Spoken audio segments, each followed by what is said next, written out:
A follow-up there. So what if one of the historical errors is pertaining to the resurrection? Yeah. Well, again, we get to it through Paul, right? Sure. So we get to it through Paul. So the Gospels are so late that they can be filled with errors. It's not going to make any difference because we can get to it through Paul. Are you sure? Isn't it obvious that Paul is assuming the pre-existence of the apostolic tradition that is encoded in the Gospels?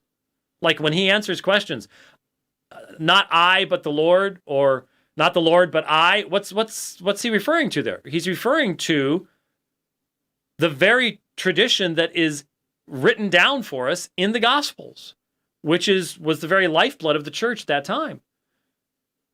So if you have errors in the Gospels, they represent error that existed before Paul. And he's dependent upon that. I'm sorry, but this is an escape hatch that leads into the furnace. It doesn't take anywhere. Didn't anybody point that out at the scholarly meeting? what difference would it make? Paul wrote his stuff, and the oral tradition that is embedded in it goes back pretty early. I see. So even if the gospel authors did make that... The oral tradition that is the very basis of the Gospels goes back just as early. So I don't see how anything is accomplished with this methodology. We still could depend upon Paul. Right. Okay. So I guess Paul's our ace. Right. The Gospels are like face cards. Right. You know, you have kings like if John, son of Zebedee, or John the elder, a minor disciple of Jesus, if one of those were the disciples of the Gospel of John, well, then you've got a king. He's an eyewitness. You know. Mark and Luke, they don't claim to be eyewitnesses but they got their information from eyewitnesses, so they're like queens, okay? But Paul is an ace, because not only does he claim to be an eyewitness of the risen Jesus, but we can establish historically that he knew Jesus' disciples. And we can also establish historically that he was teaching the same gospel message they were teaching. So what we hear when we hear Paul on the resurrection, we are likewise hearing the voice of the Jerusalem apostles. So that is why he's so valuable. And excuse me, but if you don't think that we are hearing the voice of Jerusalem apostles in Matthew, Mark, Luke, and John, wow, do we have a different understanding of the value, historically speaking and spiritually speaking, of these Gospels. It all goes back to the same thing. And if there's errors in the one, the idea that, well, Paul's our ace, rather than, you know, you've got a queen there, but you have a king over there, but I've got the ace. What also makes him an ace is that he was a skeptic, an enemy of the church, when he had this experience of the risen Jesus. It's just amazing what we have with Paul. He's a great source. So, because he was an opponent, that makes him an ace. Okay, all right, well, okay, we continue on with some other comments from the interview. And it was almost like it was a Rosetta Stone, that when you picked up and you read the Gospels in view of these compositional devices, a lot of, I would say most of the differences in them vanished. So it's pretty cool to see that. Now, there are other ways of explaining the differences in the Gospels. I'm not one for strained harmonizations in order to make them compatible, but you can look at redaction and form criticism, oral tradition. Did you catch that? What was the term? Strained harmonization? Compatible, but you can look at redaction and form criticism Gospels. I'm not one for strained harmonizations in order to make them, harmonizations.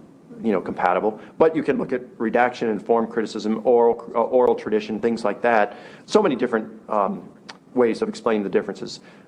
But my contention is, look, if ancient biographers used these literary devices, then we would be surprised if the gospel authors did not. So when you read the Gospels in view of these, it's amazing how many of the differences seem to be explained. So, look, his position is that the Gospels are using many of the same kinds of methodologies that other writings of the time period utilized. That's not really new. And I don't really have a problem with that, unless it takes us to the point of saying, and what this actually means is that there are errors in the text of Scripture. which I think is what eventually it does get to. So we've got a question here from Tyson. So getting back to the inerrancy, he says, if inerrancy isn't the right term, what alternative would you suggest? Well, that's a good question. For me, this is not a topic that just, it's not the one in which I have a whole lot of interest. Once I came to the conclusion that Jesus rose from the dead. Now, stop here for a second. I don't have a lot of interest? You're writing entire books that are directly relevant to it, but I really have a lot of interest? Okay. That just, it's not the one in which I have a whole lot of interest. Once I came to the conclusion that Jesus rose from the dead, then it's like everything else became peripheral, in terms of importance. It's like, okay, well, even if the Gospels had errors, even if the Bible's not inerrant, Christianity's still true. If Jesus rose from the dead, Christianity is true, even if it were... Now, are you hearing Andy Stanley now? Do you understand where Andy Stanley's getting this now? He's not an innovator. He's just following Mike Licona and Gary Habermas and William Lane Craig and the whole group. And some of you in this audience, you wonder, why is there a division? Why is there this division between apologists? Why can't we all just be on the same page? Because we have different theological understandings of what the gospel is. And theology matters, and theology is going to determine your apologetics. That's all there is to it. That's why we have to address these things. Turn out that some things in the Bible aren't. Now, I'm not saying that some things in the Bible aren't. I'm just saying maybe we put a little bit too much emphasis on some of these other things. No, I think you are saying that. You said that with Mark. Just go ahead and spread your wings.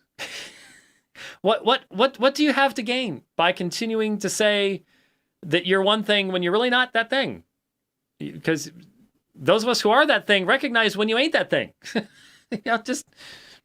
I like the way Gary Habermas has it. You've got your primary doctrines, you imagine a bullseye, and your gospel essentials. What is really important? And there you have the deity, atoning death, resurrection of Jesus.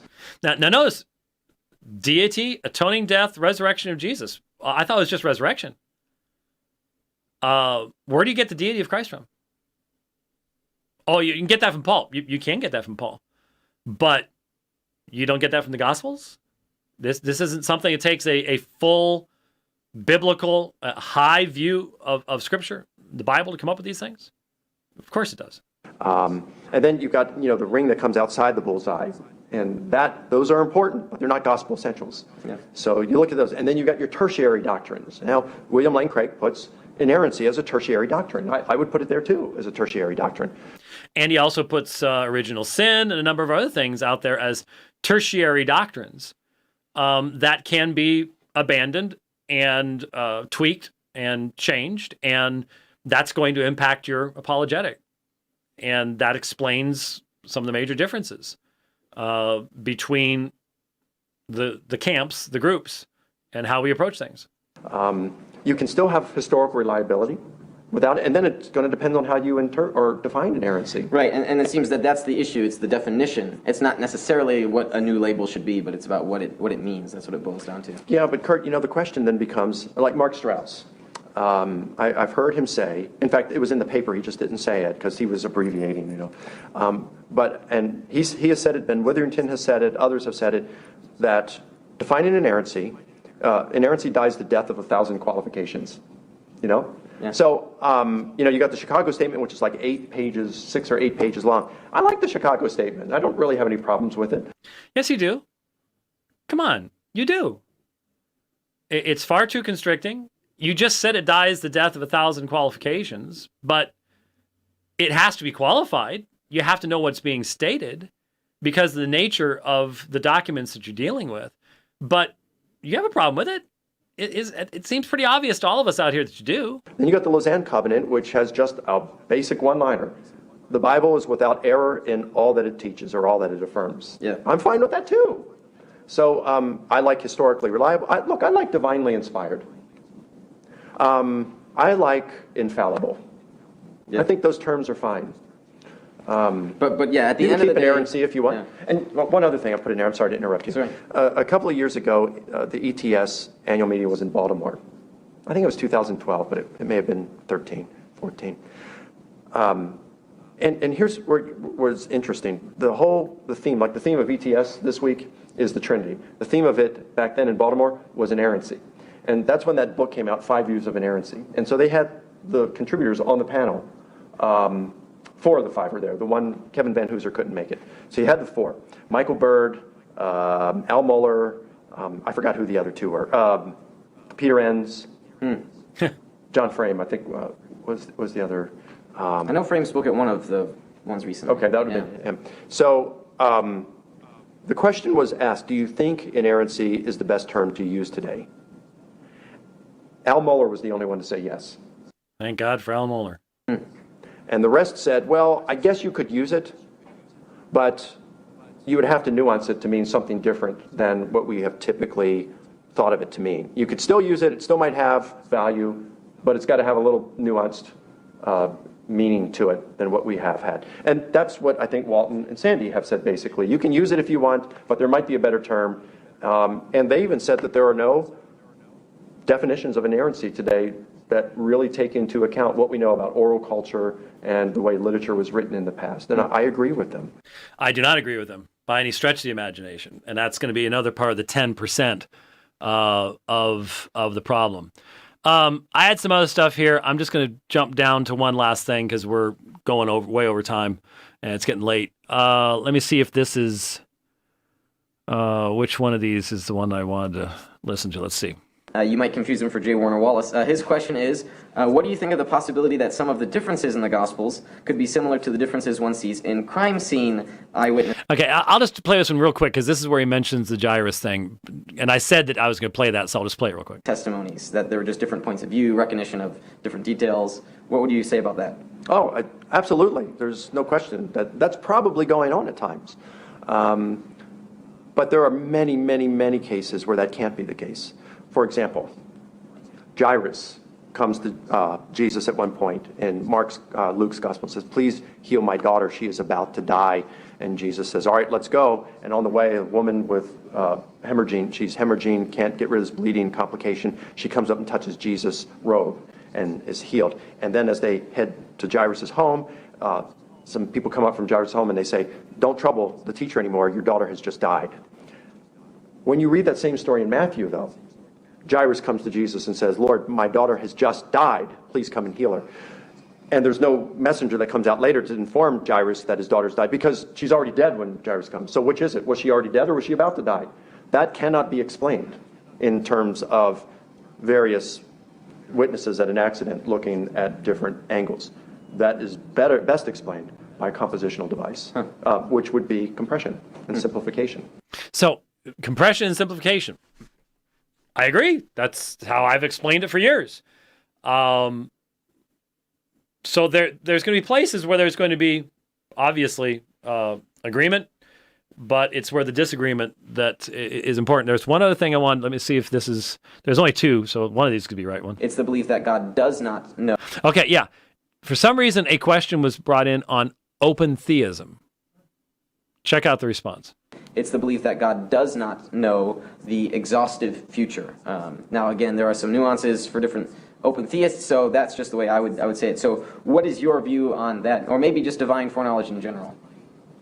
It's a tough one. I mean, I do believe in divine foreknowledge. I am not an open theist, but I wouldn't bet my life.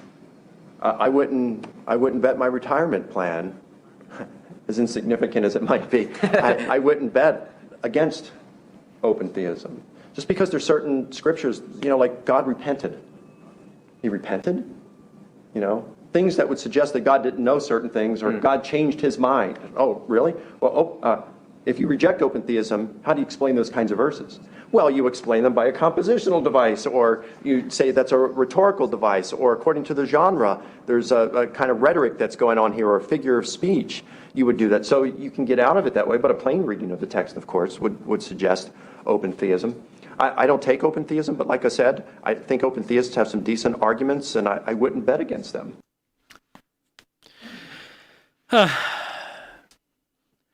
Not